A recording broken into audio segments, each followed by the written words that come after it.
Bom dia, bom dia. Se estiver me ouvindo, só coloca lá sim.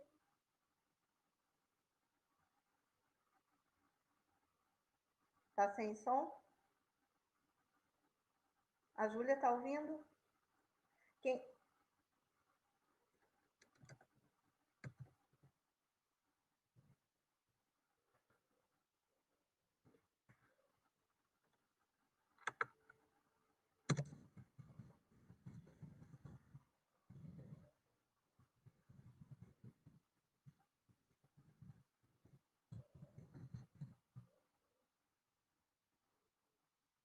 E aí, melhorou?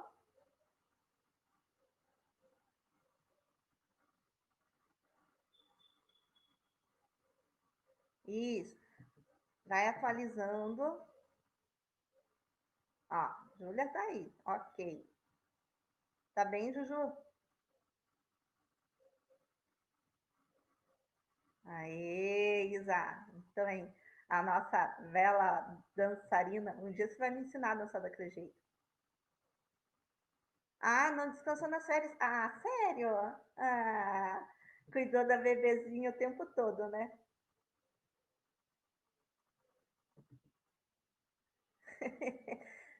Isa, acho lindo lá você dançando, mas tenho medo daquilo que você não tem ideia.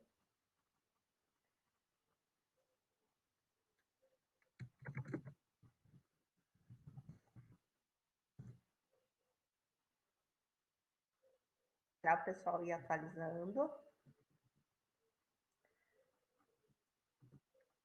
É, né? Maravilhoso. Meu Deus do céu, acho linda. Além da coragem. Ai, cara, que coisa. Então, assim, o que acontece muito nesse aplicativo, gente? Quando a gente entra, né? Se você entrar tipo 5, 10 minutos antes, quando começa a gravar, você fica sem som e aí você tem que atualizar, tá? Então, sempre que acontecer isso, atualiza ali, recarrega do ladinho ali, que dá certo, tá? Tem alguém que não tá me ouvindo, não vou conseguir me falar se não tá me ouvindo, mas tá tudo certo aí, podemos começar? Espero que todos estejam bem, animados, né? Que agora já saiu as datas dos processos de vocês, dos PSS, essas coisas assim. Quer dizer, você já começa a ter perspectiva de futuro de novo, porque eu vou falar a verdade. Até saírem datas, eu estava bem preocupada, bem estressada com isso, assim, porque eu falei, cara, a gente está dando aula, a gente está dando aula, mas a gente não sabe como é que vai ser. Agora a gente já sabe. Agora a gente já entendeu que em janeiro vocês têm PSS, né? Então, assim, ficou mais fácil, certo? Tá tudo bem? E é nisso que vocês têm que estar se apegando, inclusive, para dar aquele up e aquela vontade de estudar, porque eu sei que tá difícil estudar sozinho, né? Então, assim, é mais complicado. Então, vocês têm que ter um objetivo, uma coisa assim, sabe? Tipo, eu brinco, né? Qual que é o meu objetivo agora? Meu objetivo é trabalhar para poder me aposentar. Então, esse é o meu objetivo nesse momento. O objetivo de vocês é o quê? É estudar para o PSS. E bem nesse primeiro PSS, que vai ser assim, muito. Você tem, sabe, você tem que colocar na cabeça o seguinte: que muita gente acaba indo agora para esse PSS que vai ter muito assim despreparado, porque e não pode estar estudando na escola tipo assim considerada top, né? A escola a escola, vocês entenderam? Mas o cara não tá estudando, não tá ligado, ele vem só para as aulas porque ele tem que, senão o pai fica enchendo o saco, porque o pai paga uma nota enorme, uma grana alta na escola, e aí se ele não estiver na aula, sabe? Diferente de vocês, o que vocês têm que fazer é o seguinte, cara, eu vou me dar bem, eu vou pegar esse PSS e vou, sabe? E eu vou trazer para vocês, né? Eu já trouxe algumas atividades na última aula, mas eu vou trazer para vocês assim, tá, atividades para vocês irem treinando, que não vai ser uma atividade obrigatória, e aí aquela coisa assim, cada um faz o seu, né? eu trago para vocês fazem se quiser, para ir treinando para o PSS. E aí, o que esse assunto que a gente vai trabalhar hoje e o assunto da semana que vem, ele acaba não caindo com muita frequência no PSS da UEPG, mas o pessoal do parque lá de Guarapuava adora, e o pessoal de Curitiba também adora esses assuntos assim, especialmente o Império Árabe, porque lá em Curitiba a gente tem uma grande imigração de árabes e tudo mais, então é interessante saber para quem vai fazer fora. No PSS da UEPG, eles até contemplam, mas assim, que tem 8 anos que eu trabalho com o primeiro ano, acho que caiu uma ou duas perguntas durante esses 8 anos sobre esse assunto aqui, mas não significa que ele seja menos importante, né? Você pode fazer em outros lugares, certo, gente? Antes de começar o assunto especificamente, eu sei que vocês já tiveram aula essa semana inteira e eu queria só saber o seguinte: os professores já falaram sobre essa trilha semanal que a gente vai trabalhar a partir de agora? Vocês já ficaram sabendo sobre o que é a trilha semanal, por que vai ser assim? Não muito. Então eu vou falar, né? Porque vocês sabem que eu gosto de falar. O que acontece? A gente estava, enquanto vocês estavam em férias, nós estávamos discutindo como que a gente poderia acessar vocês melhor na questão de aprendizagem, né? Porque nota não é aprendizagem. Nota é nota. Aprendizagem ela é totalmente diferente de nota. E aí, né, está sendo muito discutido na educação essa questão de trilhas. O que é uma trilha? Trilha é um caminho que te leva a um lugar. Isso é uma trilha, certo? Então, a gente resolveu que a partir de agora nós vamos estar colocando para vocês trilhas semanais. Ou seja, a gente vai estar colocando para vocês o caminho para vocês chegarem a um lugar. No nosso caso, o objetivo. Né? Essa trilha vai estar lá na Iônica. Né? Eu não coloquei essa semana porque eu queria conversar sobre ela antes. Né? Ela está ali, a atividade vai ser de 7 a 24 de 7 e tudo mais, mas eu não coloquei para eu explicar, né? E para eu falar um pouquinho sobre isso. Então, a ideia é que, por exemplo, a gente está trabalhando agora com a apostila 5. Se você viu lá na Iônica, eu pedi para você fazer uma leitura prévia da apostila 5, da página tal até a página tal. Então, assim, você não precisa saber a apostila 5 inteira. Você não precisa saber o caminho inteiro, todas as letras e tudo mais. Opa, Luan, beleza, não se preocupe que eu também estava meio que atrasada, porque o pessoal do terceiro, que é o que eu tenho aula antes de vocês, eles falam bastante, e ainda bem que falam, porque eu gosto, e acaba que. E daí travou tudo aqui, eu tive que sair, enfim, mas tá certo. Não, atrasos acontecem, né? Não é por nossa situação também. Então, voltando ali. Aí, as trilhas, eu vou puxar aqui para você ver, e para eu aumentar também, né? Porque você não enxerga nada, que é um problema bem sério isso. Puxei eu para cá, vamos lá. Aqui, essa primeira parte ali, as orientações, veja ali, ó, que são as atividades de 20 do 7 a 24 do 7. Ou seja, toda semana a gente vai ter uma trilha assim. As orientações vão ser sempre as mesmas, né? Que para manter as atividades em dia, que a plataforma Iônica é a nossa plataforma oficial, que a gente sempre vai estar colocando a nossa plataforma Iônica, você tem que olhar a Iônica como se ela fosse a nossa apostila. O professor fala do assunto e diz assim, faz o exercício da página tal, assim, assim, assim, quando a gente está na presencial. No nosso caso agora, eu não posso estar falando isso, então o que eu faço? Coloco as atividades na Iônica para você. São atividades do que eu quero que você... Porque lembra quando a gente está lá na presencial? Eu digo assim, faz atividade 2, faz atividade 5. Porque, de repente, a 3, a 4, elas são importantes? São, mas elas não vão te fixar mais, sabe? E aí, por isso que a gente vai lá na atividade, na sala de aula, fazendo assim. E a Iônica, ela serve para isso. Ela é para você complementar aquilo que você está aprendendo. Então, A nossa plataforma oficial sempre Iônica, recados pela Iônica, atividades pela Iônica, as avaliações pela mestre, as aulas pelo Google Branch aqui que a gente tem, que eu adoro isso aqui, que vão ser sempre nas quintas-feiras, porque é um dia bacana para nós. E assim, mas não me deixem, sabe? Mesmo a gente estando longe, eu não quero que vocês me deixem. Manda um oizinho pelo WhatsApp, assim, ai, professora, manda foto da bebê, Júlia. Né, o pessoal aí, o Luan, me conta da namorada nova, sei lá, gente, fala comigo pelo WhatsApp. Às vezes eu não posso nem responder naquele momento, mas eu não me sinto abandonada por vocês, porque eu estou me sentindo meio que abandonada por vocês, tá? O Du está perguntando o que é o Clip Escola. Então, o Clip Escola ele é um aplicativo de recados. Assim, cada vez que eu mando um recado no Clip Escola, ele cai para você, mas ele cai também para o teu responsável, sabe? Para quê? Para que não tenha as desculpas que aconteceram. Ah, mas eu não sabia que o meu filho tinha que fazer isso. Ah, mas eu não sabia que tinha prova. Então, assim, o Clipe Escola é para a gente trocar ideias, né, sobre a escola, né? Então, eu tenho que fazer, por exemplo, o que eu fazia? Eu mandava, nós criamos aquele grupo lá do WhatsApp do primeiro ano e às vezes eu mandava recado, preciso falar com fulano de tal. Agora eu não vou fazer pelo WhatsApp, eu tenho que fazer pelo Clipe Escola. Ah, Eduardo, o teu trabalho precisa complementar. Vai ser pelo Clipe Escola, entenderam?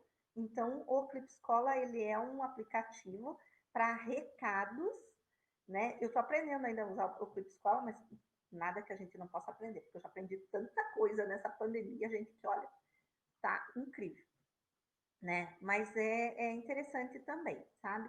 E aí é isso que para isso que serve, né? Então, inclusive para que os pais possam saber.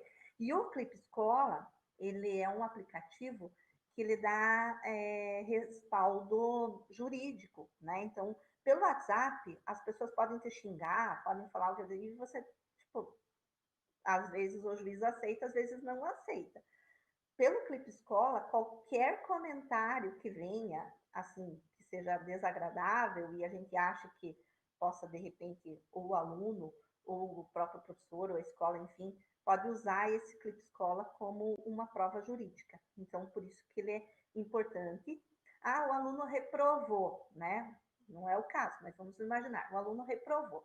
O pai entrou com processo. Aí vai lá no Clipe Escola. Ah, mas o professor mandou esse recado e o pai visualizou, porque quando visualiza, cai na coordenação de que foi visualizado, sabe? Ah, mas o pai visualizou. Então, perde-se toda a força do pai, de repente, a querer dizer que o professor não avisou. Então, é assim como o aluno, né? Tem o lado dos dois lados, sempre, tá? Olha, gente, cozinhando, lutar karatê, eu tô tentando fazer as coisas. Mas vamos continuar ali, então, agora na nossa trilha, certo? Então, os professores, eles vão usar esse tipo de trilha agora, né? E ali em cima, esses recados são meio que padronizados. Quase que todos os professores vão usar esse tipo de recadinho. Nossa, é a aula 1 ali, tá, gente? Eu acabei errando, é a aula 1 ali, não é a aula 3. Depois eu arrumo ali para vocês, quando eu for colocar lá na Iônica, porque isso aqui vai ser colocado na Iônica, tá? Então vai ser a aula 1, aí você não se perde do que você está fazendo, tipo, a gente se perdia lá na Iônica, que você não sabia se você fez ou se você não fez atividades. Ah, você fez as atividades da aula 1, tá feito. O objetivo, o que eu quero? Eu quero que vocês aprendam nessa aula que existem outros povos que não são povos europeus no período medieval. Lembra que a gente até então, na apostila 4, na apostila 6, a gente trabalhou só Europa, feudalismo, Império Romano Ocidental e tudo mais, na apostila 4, na apostila 6? A apostila 5, ela fala do Império Romano Oriental e dos povos e dos impérios que se formaram nesse Império Romano Oriental, tá? E aí, eu não vou conseguir abrir, porque essa minha atividade aqui está em PDF. Se alguém conseguir baixar esse aqui e abrir para mim, aí eu queria que lesse a leitura desse link ali. Vocês conseguiram? Tenta baixar esse documento do passo 1, Porque você só pode ir para o passo 2 depois que você cumprir o passo 1. Por isso que você aprende, por isso que ele é uma trilha. Você só vai para frente a partir do momento que você consiga, certo? Abriram o passo 1 aí? Conseguiram abrir?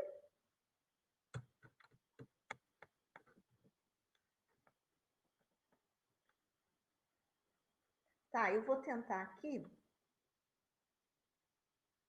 mas é que para mim não vai aparecer para eu poder trazer para vocês. Eu não consigo baixar por outra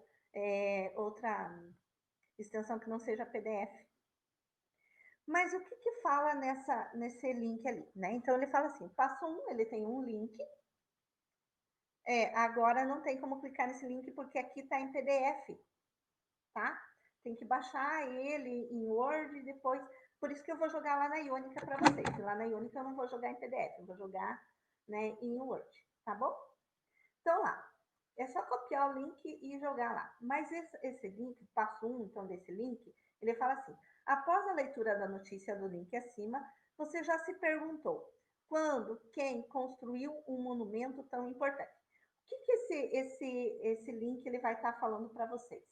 De uma notícia que saiu semana passada sobre a Basílica de Santa Sofia. Vocês viram alguma coisa da Basílica de Santa Sofia? Vocês viram o jornal semana passada? Alguém sabe do que eu estou falando? Tá, muito bem. A Tice viu, a Júlia também.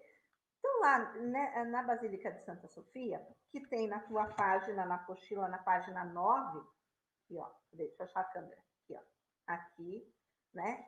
O que aconteceu? Essa basílica, ela foi construída durante o Império Bizantino, e a gente já vai falar do Império Bizantino, e até então ela era uma espécie de ela já foi igreja católica, ela já foi museu, e agora ela foi transformada em mesquita.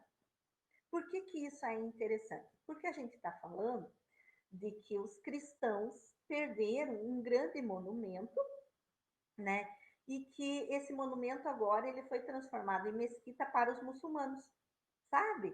E é interessante você estar trabalhando disso, porque a gente vai falar do Império Bizantino e do Império Árabe, que deu origem ao islamismo, né? E aí é bacana de você saber. Então, eu trouxe essa notícia, e aí você, quando olha ela ali, né, na tua apostila, e quando, né, você vai ver tudo mais, você fica perguntando assim, por que ela foi construída, para quem construiu, como que, né? Tipo assim, por que ela é tão importante? E aí você vem para o passo 2, né? Nesses questionamentos você vem para o passo 2, né? Que esse mapinha que está ali, naquele link, é um mapa de localização do Império Bizantino. Aonde que ficava o Império Bizantino? Bom, o Império Bizantino ficava onde hoje é a Turquia, mais ou menos assim, né? Então, Bizâncio, que foi a primeira cidade do Império Bizantino, ou a capital do Império Bizantino, cidade de Bizâncio, ela foi construída pelos gregos. E mais tarde, né, o imperador Constantino mudou o nome de Bizâncio para Constantinopla. E hoje, onde era Constantinopla, é Istambul, capital da Turquia. Então, se veja que o mesmo lugar ele vai ter nomes diferentes. Por isso que eu coloquei um mapinha para vocês se localizarem, porque eu fico falando do Império Bizantino. Tá, mas onde que fica o Império Bizantino? Onde hoje é a Turquia, né? E aí é interessante assim, que já foi Bizâncio, quando foi fundada pelos gregos. Quando o imperador Constantino estava no poder, ele muda o nome para Constantinopla, que significa cidade de Constantino. E aí, mais tarde, né, mais para o século XX, Constantinopla passa a ser Istambul. Localizou no passo 2, se percebeu agora do que a gente está falando, de onde a gente está falando, de que povo, né? Porque quando você fala em Turquia, você já começou a visualizar na tua cabecinha aí como que é esse povo, certo? Tá? Lembre, os microfones estão abertos quando vocês quiserem falar ou se vocês quiserem fazer alguma intervenção pelo chat, não me deixa sozinha aí, tá? Vamos falando, fazendo a aula, mas vamos passando junto. Falamos da Basílica de Santa Sofia, que foi notícia semana passada, para você ter ideia de que a história não está morta, de que a gente não aprende histórias só do passado. Localizei uma notícia bem atual. Vim no passo 2. Localizei da onde que eu estou falando. Tá. Agora eu vou para o passo 3. No passo 3, ele diz assim: faça uma leitura da página 10 da apostila 5 e relate em poucas palavras o que foi, por que aconteceu e quais as consequências da revolta de Nika. Bom, eu já sei o seguinte, já sei que lá na Turquia, né, foi chamado de Império Bizantino. A gente vai ter vários imperadores, né? O Constantino, que eu já falei. Mas aqui, nessa revolta de Nica, eu vou ter o imperador Justiniano. Esse cara foi muito importante para o Império Bizantino. Ele vai expandir o Império Bizantino para várias regiões, e é o que você vai ver no mapinha. Você vai ele vai estar fazendo um código, ele vai pegar aquele código de leis romanos que a gente viu no bimestre passado, e ele vai escrever mais esse código de Império Romano, lá, Código de Leis do Império Romano, e ele vai transformar num código de leis, o qual, sabe você que está afim de fazer direito? Pois é, você vai ter que saber sobre o Código de Leis do Justiniano. Por quê? Porque ele vai dividir o Código de Leis em novelas, enfim, tem lá alguns termos que ele usa que agora eu não estou lembrando aqui, mas eu já vejo para você, peraí. Vai institutas, vou ler já para você para não esquecer. O Código, então, de Leis do Justiniano, ele é dividido em é, três partes. O digesto, que eram interpretações das leis pelos juristas romanos. Os institutas, que era a introdução ao direito destinado a estudantes. E as novelas, que eram as leis promulgadas durante o seu governo.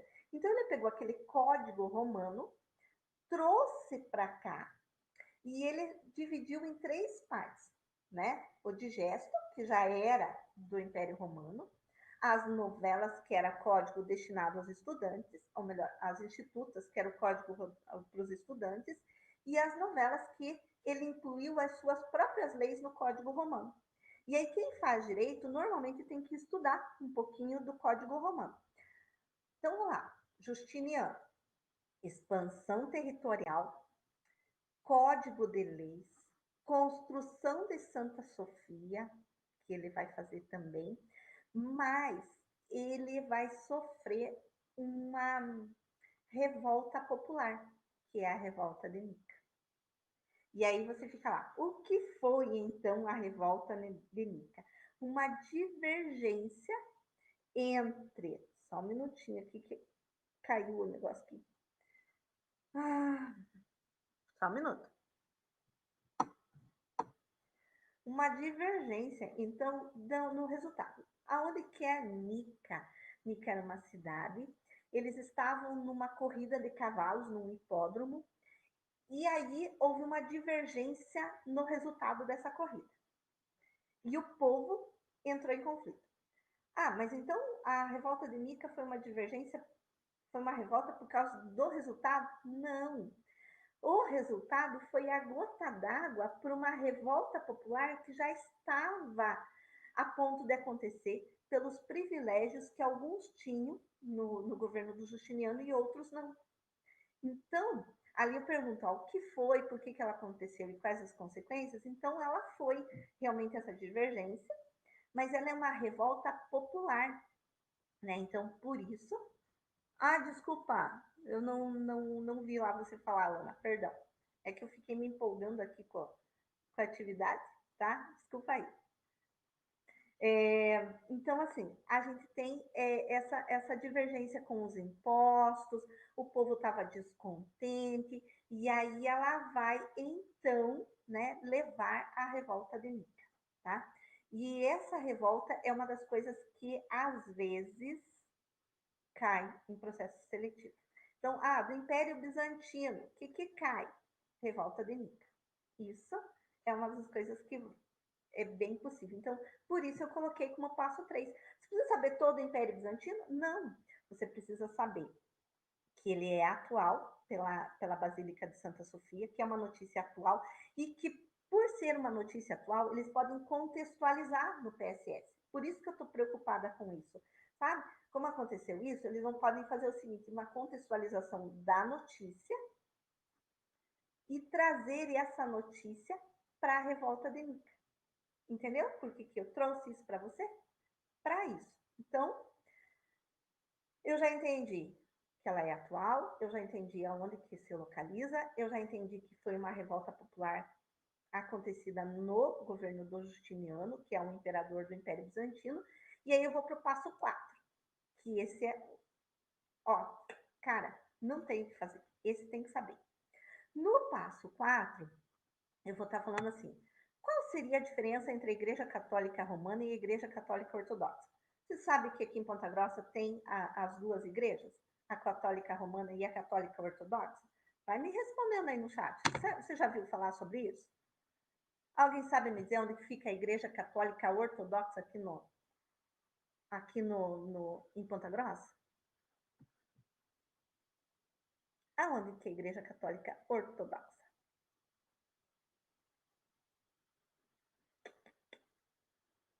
Isso, Tamires, em frente ao Hospital Bom Jesus. É a única? Não. Eu não fui ainda, mas diz que lá na Vila Marina tem uma outra igreja católica ortodoxa na mesma linha. Então, assim, qual que é a diferença entre as duas, né? Elas vão acontecer exatamente no cisma, né? Que é a quebra dessa igreja católica existente e que veio para o Império Justiniano, para o Império Bizantino e tudo mais, porque o Império Bizantino ele é formado pelo Império Romano Oriental. Roma, né, Império Romano Oriental, ele era católico e eles trazem a cultura católica até esse momento, né? E aí, o que é o cisma? O que levou ao rompimento, então, dessa Igreja Católica? O Justiniano e algumas correntes da Igreja, eles acabaram tendo como conflito primeiro o cesaropapismo. O Justiniano, ele decreta uma lei chamada cesaropapismo. Ó, divida lá, César, papismo, certo? Cesaropapismo. César, lembra do César, imperador romano? César é um título, né, de imperador, de soberano, de poderoso, e papismo, de papa. Significa que o cesaropapismo, que o Justiniano coloca, é que o imperador está acima do papa e que o papa deve informações, obrigações ao imperador. Ou seja, o Justiniano ele coloca a igreja abaixo do império, pelo cesaropapismo. Na Igreja Católica Romana, o Papa ele não está abaixo de nenhuma instituição, de nenhum Estado. Na Igreja Católica Ortodoxa, o Papa, né, deles está abaixo, então, por causa do cesaropapismo que o Justiniano fez. É o primeiro conflito que se tem dentro da igreja. O segundo conflito é a questão do monofisismo. Muitos, inclusive Justiniano, acreditava que Jesus, e eles acreditam em Jesus, eles são cristãos, de que Jesus não tinha uma origem humana. O que os católicos da Igreja Católica Romana acreditam que Jesus tem a origem humana, que ele se fez homem, que ele viveu como homem, mas que ele também tinha uma origem divina por ser filho de Deus. Isso é o que a Igreja Católica Romana prega. A Igreja Católica Ortodoxa diz que Jesus não tinha a origem humana, que ele tinha somente uma origem divina, né? Que é o segundo conflito dentro da igreja, cesaropapismo e agora a questão do monofisismo. Tanto que o Justiniano ele convida o Papa Leão III, eu não sei, depois a gente vê lá na apostila. E ele quer então que o Papa pregue o monofisismo de Jesus. E ele não vai aceitar isso, e aí vai entrar então esse conflito com a Igreja Católica. São dois conflitos para cumprimento. O terceiro conflito é de que a questão iconoclasta. O que era a questão iconoclasta? Ícones, né? O que são ícones? Imagens. E os católicos, da Igreja Católica Romana, eles têm imagens e eles acreditam que aquelas imagens são representações, que são lembranças, que é para lembrar, né, então, da origem divina daquele santo, enfim, né? Eles usam imagens, são os ícones. A questão iconoclasta, ela vem quando o Justiniano, então, proíbe que se façam imagens, sabe? Especialmente de Jesus, porque eles não acreditam na origem humana de Jesus. E aí, então, eles vêm com essa ideia de que não podem representar, né, através de imagem, que é agora o ponto X da questão, e que, se eu não me engano, isso está lá na página 11, Cisma do Oriente. Você já leu? Que eu tinha pedido lá na Iônica para você ter uma leitura prévia desse assunto. Então, para você ter uma noção do que eu estou falando. Tá tudo certo? Todo mundo me entendendo? É? Então, volte agora nos passos para você ver se você está entendendo tudo. Santa Sofia, um monumento criado por Justiniano, né? E que está, assim, bem na moda a discussão, que se tornou uma mesquita. Então, ele era uma basílica católica e hoje ele passa a ser uma mesquita. Você localizou o Império Bizantino, que fica onde hoje é a Turquia. Você sabe que no Império Bizantino nós tivemos Bizâncio, Constantinopla e Istambul. Para você se lembrar, porque a gente vai ter a queda de Constantinopla mais tarde, para você saber de onde que a gente está falando. Localizei. Na 3, eu vou localizar que no Império do Justiniano, que é um dos imperadores do Império Bizantino, eu vou ter uma revolta chamada Revolta de Nica, que é uma revolta popular contra o governo, mas que ela começa num hipódromo. Muitas pessoas vão morrer, enfim, né? Vão ter consequências disso. No passo 4, eu vou entender como que o Império Bizantino ele se desmembra, então, né? Quais são as atitudes do Império Bizantino para desmembrar a Igreja Católica. E aí, lembra quando a gente fala em sala de aula assim, qual que é a igreja certa agora, gente? Né? Porque a gente tem muita mania de dizer assim, a religião mais certa é aquela que Cristo fundou. Muito bem, Cristo fundou. E aí ela vai vindo, né, para aquela igreja católica corrupta da Idade Média, ali do Império Romano Ocidental, com a Inquisição e tudo mais. E aí a gente chega aqui no Império Romano do Oriente, que se transforma em Império Bizantino, e que a Igreja Católica se rompe mais uma vez. E para onde que está indo a Igreja de Jesus?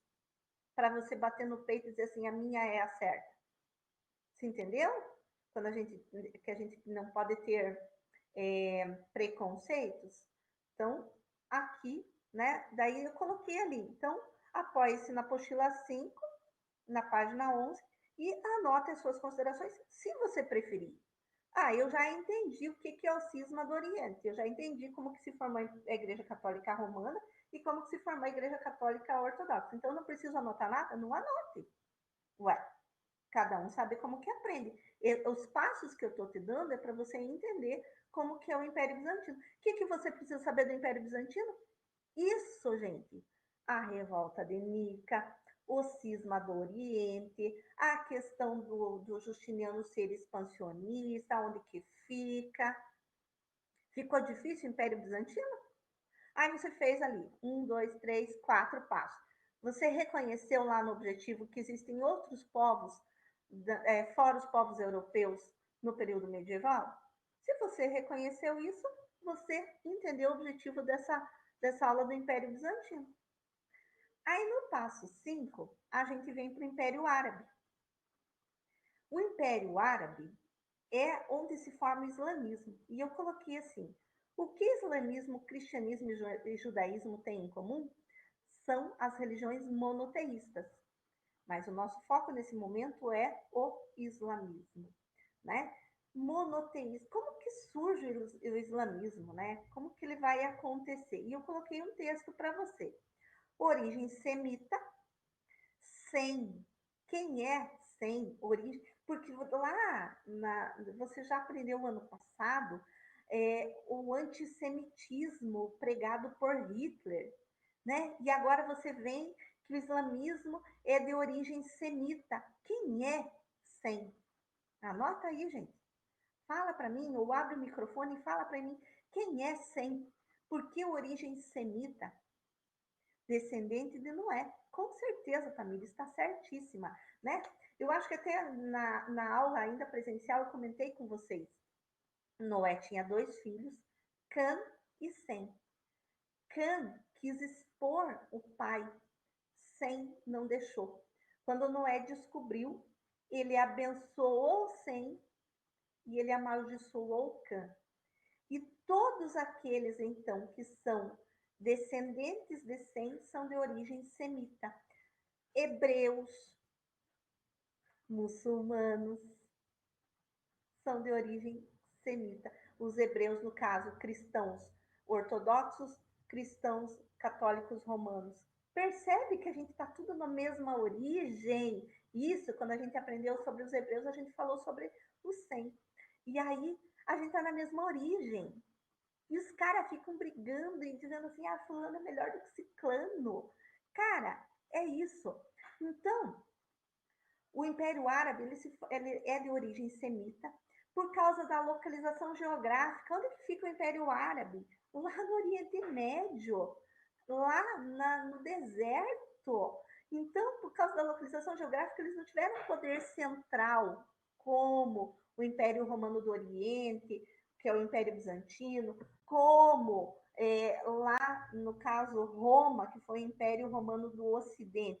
Eles tiveram vários clãs e entre esses clãs, a gente vai ter o cara, Maomé, que é o profeta do islamismo, que ele é comparado a Jesus, né? Porque o islamismo prega que Jesus existiu, mas que Jesus foi só um profeta, que também que viveu e que morreu e deixou a sua palavra, mas ele foi um profeta, assim como Maomé.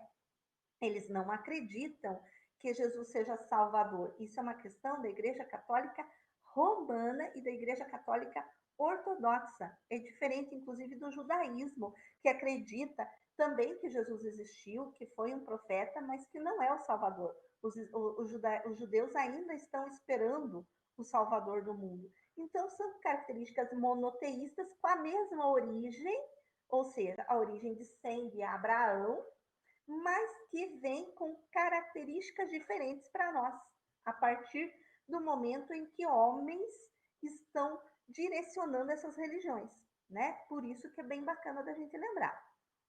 Então, Maomé, ele vai receber a visita do anjo Gabriel, e aí pasmem vocês com as coincidências, porque Maria também recebe a visita do anjo Gabriel para indicar o nascimento do Salvador, assim como Maomé escreve no Alcorão que ele recebe a visita do anjo Gabriel, que diz que ele tem que fundar uma nova religião, que é uma religião monoteísta, com Alá sendo o único Deus, porque os árabes eles eram politeístas, cara.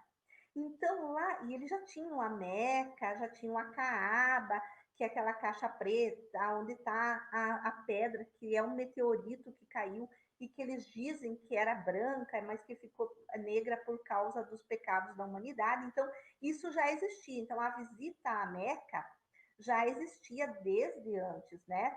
E aí, todos politeístas, e assim como você vai em cidades romeiras, tem os ícones para vender, as lembrancinhas, essas coisas assim. Lá em Meca também, cada um vendia, né, a imagem do seu Deus, vendia as lembrancinhas, vendia os ícones e tal e tal. E de repente Maomé chega e diz assim: olha, a partir de agora tudo isso aqui está errado, a gente tem que seguir somente a Alá, somente a um Deus. E você imagina aqueles caras que estavam vendendo os ícones dos outros deuses? Né? Além da porque é uma questão econômica. Isso fez com que Maomé começasse a ser perseguido. E ele foge, então, né, da cidade de Meca para Iatrebe, que mais tarde vai mudar o nome para Medina, que significa cidade do profeta. E essa fuga é chamada de Égira. Isso que eu quero que você lembre do Império Árabe. Égira, Égira, a fuga do profeta Maomé para a cidade de Medina ou de Iatrebe. Em alguns lugares a gente coloca Iatrebe, em alguns lugares coloca Medina. E por que, que ele fugiu? Porque ele vem pregar o monoteísmo no lugar onde era politeísta, sabe? E aí é que é a questão 5 ali. Então, essa ali eu só coloquei na questão 5, passo 5, um texto para você se localizar dentro do Império Árabe. E no passo 6, né? Eu coloco ali depois da morte de Maomé, mas eu já falo um pouquinho assim. E no Alcorão, que é o livro sagrado que Maomé então ele escreve quando ele vai recebendo a visita e as indicações, segundo a história, Maomé não escreveu assim de própria cabeça. Foi ditado pelo anjo Gabriel tudo que ele tinha que escrever no Alcorão. E o Alcorão, ele não é um livro religioso, igual a Bíblia é para os cristãos. O Alcorão, ele é um livro religioso, político, econômico, social, ele é tudo. Porque, veja bem, eles têm 5 obrigações, né? Diz lá no Alcorão. Fazer as orações diárias, ir a Meca pelo menos uma vez na vida, dar esmolas, tá entendendo? Ó, a questão religiosa, fazer as orações, manter a fé, então, a questão econômica, de que eles têm que ir a Meca pelo menos uma vez, e quando você vai a Meca, quando você faz uma viagem, você leva dividendos, então é uma questão econômica, além da fé. Dar esmolas, percebe a questão social?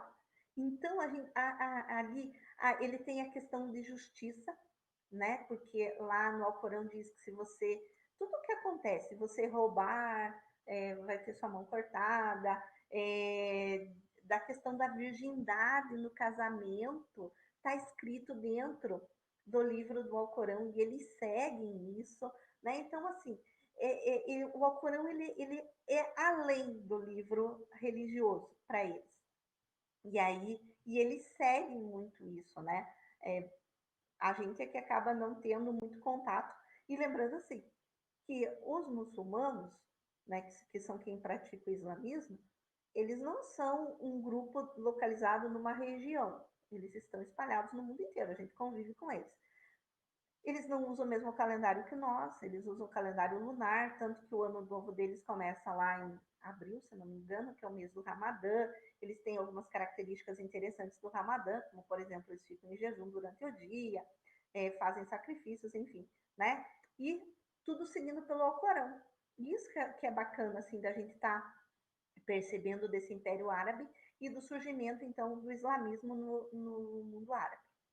Mas aí, Maomé morreu. E quando ele morre, quem que vai ficar dirigindo, já que o líder muçulmano, ele é um líder também político, né? Ele não é um líder só religioso, ele é um líder político também. Quem iria ficar? Houveram os califados, né? Os califas ficaram sob do... Os califas é que foram agora, então, dirigir ou direcionar esse povo árabe. Mas o legal é que xiitas e sunitas, esses são termos que você vê na TV agora, né? Quando você vê as discussões, o Bin Laden, ele era xiita ou ele era sunita, sabe? De que califado era o Bin Laden. E aí você vai começar a entender as características do povo islâmico, que eu esqueci de falar, que eles usam também a jihad, né? O que é a jihad? É a guerra santa.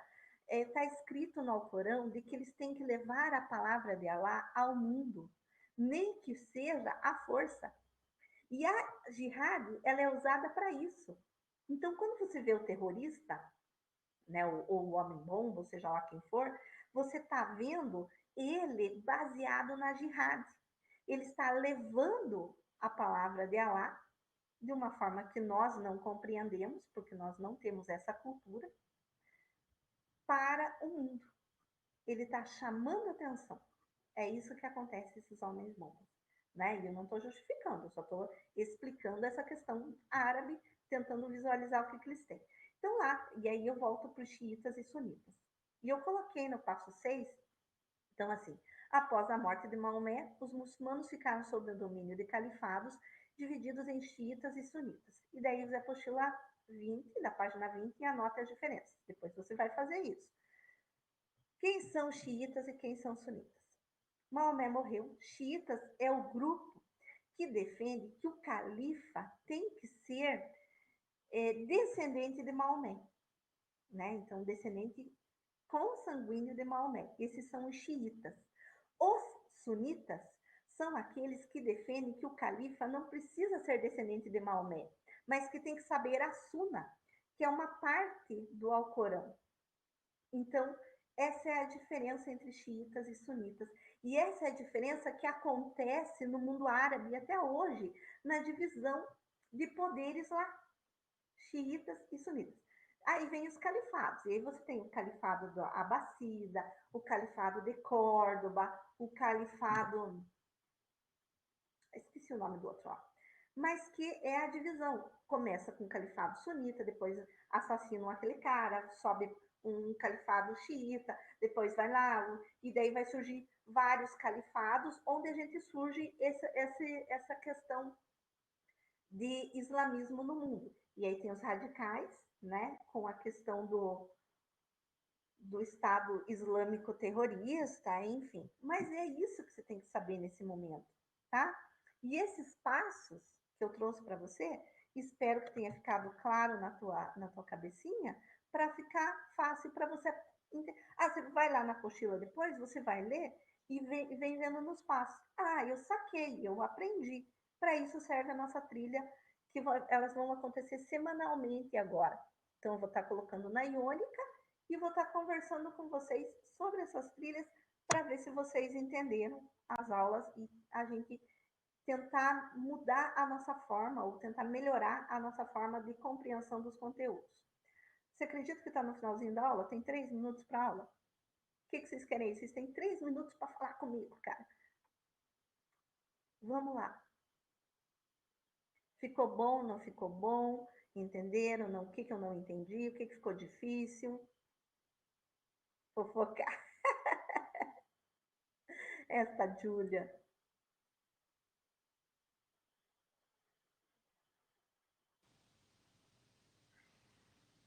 Ficou bom? A Julinha disse que ficou bom. Também, Luan também. Luanzinho. Luanzinho. Bom.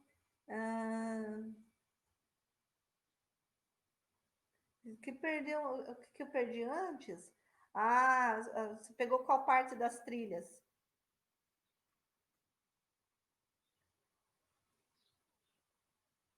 O cisma? Tá, Stephanie. Cisma. Então, cisma significa quebra, tá? A Igreja Católica, ela era bem dominante no período medieval, né? A gente sabe, assim, que inclusive com a Inquisição. E o Justiniano, ele quis diminuir esse poder da Igreja Católica. E o que ele faz? Ele faz uma lei chamada Césaropapismo, onde ele, no caso o imperador, estava acima do Papa. O Papa não podia tomar nenhuma decisão se não passasse por ele. Então, foi o primeiro fato, né, que aconteceu na igreja. O segundo fato foi a discussão da origem de Jesus, o monofisismo, em que o Justiniano e alguns partidários dele acabavam. Justiniano é o nome do imperador, tá? Então, Justiniano é o nome do imperador do Império Bizantino. Então, o Justiniano, ele acabou que, e mais alguns partidários dele, defendiam a ideia de que Jesus não tinha a sua origem humana, somente a origem divina. E ele queria que a igreja, então, pregasse isso, né? Que é o segundo conflito que vai existir. Primeiro, César o papismo, segundo conflito. O terceiro conflito foi a questão de que ele quis proibir os ícones, que é a questão iconoclasta. Isso fez com que a igreja católica ela se rompesse em dois grupos, da igreja católica romana e da igreja católica ortodoxa, né? Tá na página 11, mas mesmo assim, né? Depois da leitura, você ainda não entender, me procura lá pela Iônica, professora. Veja uma outra forma de explicar e eu vou procurar uma outra forma para te explicar esse cisma, tá bom? Mas é bem simples. Na verdade, é uma quebra da Igreja Católica em dois grupos, né? Um que acreditava numa coisa, outro que acreditava em outra coisa.